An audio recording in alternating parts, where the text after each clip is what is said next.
On Wednesday, during the debate in the Rajya Sabha over amendments that the government wants to bring in the law governing the National Investigation Agency, Home Minister Amit Shah tried his best to counter the criticism that the BJP has misused the NIA to get Hindutva activists accused of terrorism off the hook.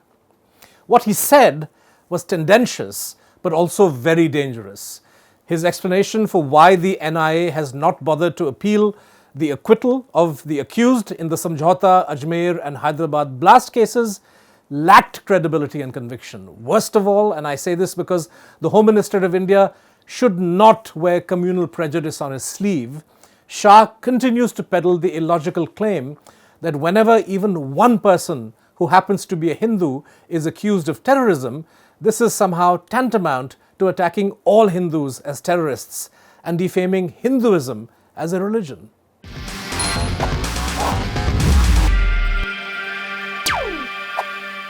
When Narendra Modi came to power in 2014, the NIA was prosecuting several terrorism cases in which the main persons accused had connections of one kind or the other to Hindutva organizations, including the Rashtriya Swayamsevak Sangh or RSS.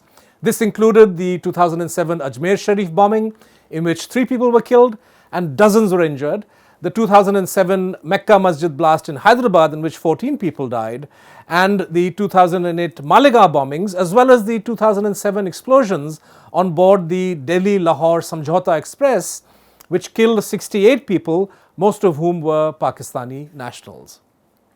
We got our first inkling of how the Modi government was going to handle these cases in 2015 itself, when Rohini Salian, a prosecutor working for the NIA in the Malegaon blast case, disclosed in an interview to the Indian Express that she was under pressure to go soft on the Hindu extremists accused of committing the crime. Incidentally, among the Malegaon accused is Pragya Singh Thakur, now more famous as a worshipper of Nathuram Godse, and of course as the person Amit Shah and Narendra Modi handpicked to represent the BJP in Parliament from the city of Bhopal. The NIA at the time denied Salian's explosive charge, but less than a year later, her claim was vindicated when the NIA sought to have all the charges against Pragya and 5 others in the Malegaon case dropped. Fortunately, the court did not agree with the agency's astonishing claim that there was no evidence and insisted the trial would have to proceed. In the other cases too, the NIA appears to have done its best to weaken the prosecution case, which is why all the accused in the Hyderabad and Samjhauta blast cases ended up getting acquitted. In the case of the Ajmer Sharif bombing, unfortunately for the top NIA brass, the special court in 2017 did end up convicting 2 RSS activists, Devendra Gupta and Bhavesh Patel, and sentencing them to life imprisonment. A third RSS man, Sunil Joshi, who is dead, was also convicted posthumously. The Ajmer NIA court noted that several of the accused are still at large. One of these Hindutva activists, Suresh Nair, has since been found and jailed. Before I come to Amit Shah's astonishing statements in Parliament, let me underline something important. The convictions of Devendra Gupta and Bhavesh Patel, both linked to the RSS, is proof that the existence of Hindutva terror cells was not an invention of the Congress or of the erstwhile UPA government. The NIA's original investigations had in fact unravelled a group of persons, including Swami Asimanand and Pragya Singh Thakur, and 3 fugitives, Ramchandra Kalsangra, Sandeep Dange and Ramesh Mahalkar, who had links with each other. And the dots seemed to connect very strongly when it came to the most heinous of these bombing incidents, the attack on the Samjhauta Express 12 years ago. As I said earlier, thanks to the NIA's slipshod investigation and prosecution and its refusal to follow very obvious leads about the whereabouts of key fugitives like Kalsangra and Dange, the Samjhauta case ended up in acquittals earlier this year. Since then, the government has not bothered to file an appeal against the acquittals, just as it hasn't bothered to appeal the acquittals of Ajmer and Hyderabad. Opposition MPs wanted to know why, and this is what Amit Shah said in Parliament about the Samjhauta matter. समझौता विस्फोट case में सब 7 लोग पकड़े गए थे हमारी एजेंसियों ने पकड़े, अमेरिका की एजेंसियों ने कहा कि इन्होंने विस्फोट किया है।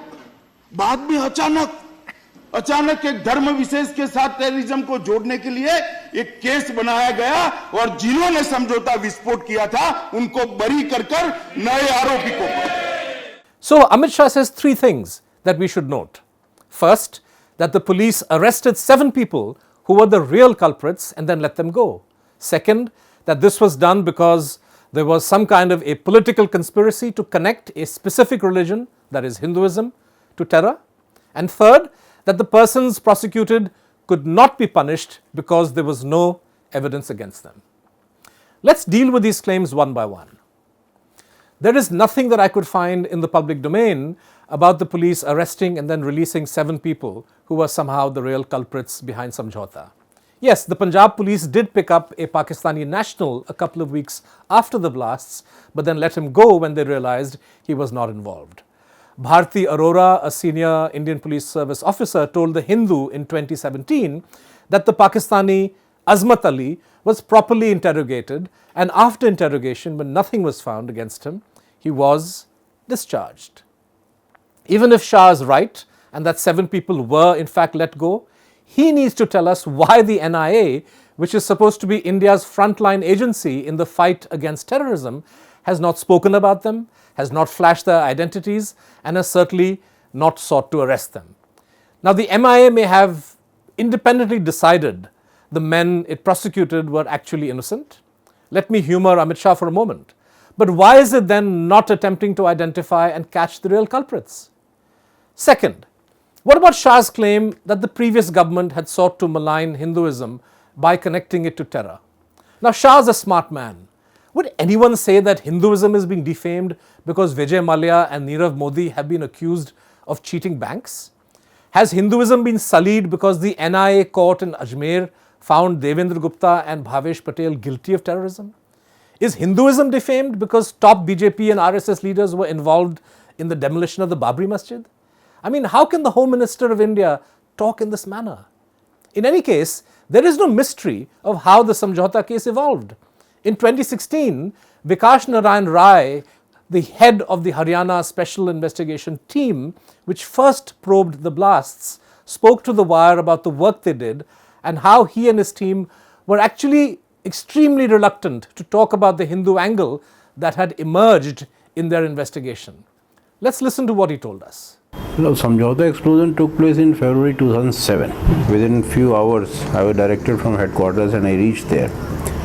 And I took part in the initial searches and etc., all those things. It became clear to us that it was neither the Pakistan-based modules nor it was the SIMI. We could realize that it was a Hindu outfit which carried out the whole thing. I'm really proud of that investigation for simple reason because our team only reached Indore. We are the one who established that Indore is the epicenter. We are the one who pointed out that a Hindu group is involved. But more than that, we never succumbed to this, bait to arrest people in a hurry. But we were very careful. Once we got this indication that it can be a Hindu group, and before that nobody was talking about Hindu group, so we were very careful. And we kept it to ourselves. The whole 2007 we kept it to ourselves. 2008 also, after Sunil Joshi angle came into being. And then only we were sure. Sunil Joshi was from RSS. By the time we could start actually looking into that aspect, this guy was murdered. Incidentally, you can see Rai's full half-hour interview on The Wire's YouTube channel. And when you see it, it will be clear that there was no political conspiracy or plot, just good old-fashioned police work. The third thing Amit Shah said was that there was no evidence against the persons who were actually prosecuted in the Samjhauta case. Well, the judge pulled up the agency, the NIA, for presenting a weak case. This is true. Perhaps the NIA willfully sabotaged the prosecution by withholding crucial evidence. Or perhaps it did not have the sort of evidence that would have clinched the matter, since the judge had thrown out Swami Asimanand's confession as inadmissible. It is possible the botch-up began in the UPA days itself, as Amit Shah alleges, that the earlier government was keen to rush the prosecution or was simply incompetent. But one thing is clear, no serious attempt has been made to capture the three Hindutva activists, Ramchandra Kalsagra, Sandeep Dange, and Ramesh Mahalkar, who are said to be the brains behind the bombing. Maybe I'm wrong. Let Mr. Amit Shah lay a statement on the floor of Parliament delineating the efforts his government has made to find these fugitives. I will end with Amit Shah's final fiction. The decision to appeal is taken by law officers alone and not by politicians. He said, this is not a government that operates on the basis of a political mandate. I mean, really. That is an astonishing claim, given the number of institutions that have been flattened by the ruling party's political mandate over the past 5 years. But then, who am I to be cynical? Amit Shah clearly knows what he's talking about. After all, in Modi's first term, he was himself a beneficiary of this totally independent judgment of law officers when the CBI decided not to appeal his discharge in the Sohrabuddin Kausar murder case. As they say in Bollywood, "My lord, I rest my case."